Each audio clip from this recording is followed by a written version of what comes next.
and my parents were sitting right here. And then they said, listen, you think we don't know where you're going? You're going to go out with that Chinese girl. Today, if you go out with her, you don't come back.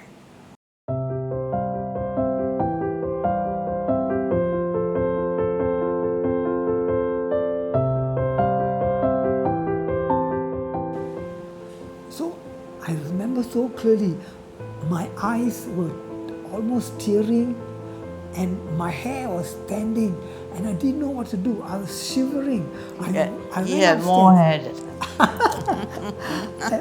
I went upstairs to my room and I took my birth certificate and I left. I always say, I don't know why I took this birth certificate, but it's such a funny thing, isn't it? Huh? And I left and then I went to meet her. We were supposed to meet at Kim Seng Road, and when I met her, then she looked at my face and I think she knew that something was wrong, and so she said, what happened? So I told her that my parents said this, and then she, her usual very efficient self, said, okay, we cannot go to this show. We better find a place for you to sleep tonight. And so we didn't go to the Elvis Presley show. So very, very quickly I thought, where can I go? And then I said, okay, let's go and see Lim IQ. Lim IQ was a colleague of mine. We were teaching in Tiong Bahru Primary School, and he was the one who had brought me into athletics. But I said, let's go and see him. So we went to Tiong Bahru, we went to his flat, and then we told him what happened, and he said, okay, don't worry. Tonight, you stay here. Tomorrow morning, I'm going to bring you downstairs because one of my students' mother said that she wanted to rent out a room from her flat. And so that's what he did. And this Lim IQ, he said, you sleep on my bed. And he slept on the floor. And then, she had gone home by then. And then next morning she came over. Then we went down to this family, and there the lady said, okay, here is a room. It was bare. And she said, $30 a month rental. And so he said, okay, we will take it. Then a few months later, her uncle came to see her and said, hey, your father said that if you go out with that Indian boy, you're going to bring disgrace to our family, and also we are a Chinese business family. And so your father said that if you don't break up, you have to leave home. And so she also had to leave home. And then she would come and see me in the afternoons, and then go back, back to her mom's place. And life was going on like this. And so she said, hey, this is no good. Let us get married. So we decided to get married, and so we made plans. We had invitation cards made, and we sent to all our friends as well as to our parents, knowing that they would not come. But one day, it was a Sunday, when I was in the flat, there was a knock on the door, and I opened the door, and there was my father. And here was another moment where my hair stood and my tears came, and I said, come in. And then he said, so you have decided that you are serious about this? Why don't we do this? And he said this, you first go home and ask forgiveness from your mother, and then you tell your Chinese girlfriend that we will convert her to Hinduism, and then we'll have a wedding in the Hindu fashion in the temple. And I didn't know whether to cry or laugh. It's so good. And I said, okay, I'll ask her. And then my father left, And then when she came later in the afternoon, I told her what my father said. And she said, okay lah. Wow, that was so special.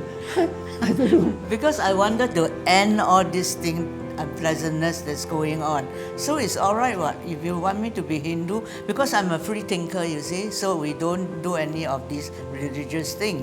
So in order to pacify everyone, okay, I'll become a Hindu, no problem. And so she was converted to Hinduism and got her name Rajeswari.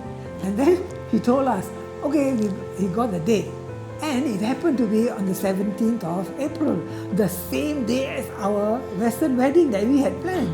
Our white wedding, high tea at a Delphi hotel. Yeah. $4 per person. At that time, high tea was only $4 or $5 per person. Yeah. But okay, so we didn't object or anything. We said we'll manage. And so in the morning, all my relatives came. My aunties and my cousins all came, and then they dressed her up in the Hindu dress, sari and everything else. And then we got into the car and we drove. North Bridge Road, Sri Mariam Temple. Mariam Temple. And so she went on the floor, all the ceremony taking place. And then from there, we went to the backyard of the temple, and on the floor were all the banana leaves, and breakfast was served, and all our friends sat there cross-legged on the floor and had their meals. And then when they finished, we packed everything and they said, okay, let's get home. And then we came back here and rested a while. A short rest, and then got ready for the white wedding at the Delphi Hotel. But you forgot, before that, my mother said, okay, I want a Chinese dinner also. So we could only afford 4 tables. So we had a Chinese dinner at the Majestic restaurant at Bukit Pasoh. So on that day, we got married 3 times. So they made sure we got married. And that's how we have stayed married for how many years now? 60. Throughout, at that time, maybe the public is not so acceptable. So sometimes when you go out, also you can see people staring and talking behind our back. But then we don't care. It's not that serious, and it doesn't affect our life. I'll tell you the secret. This is the secret. Always listen to your wife.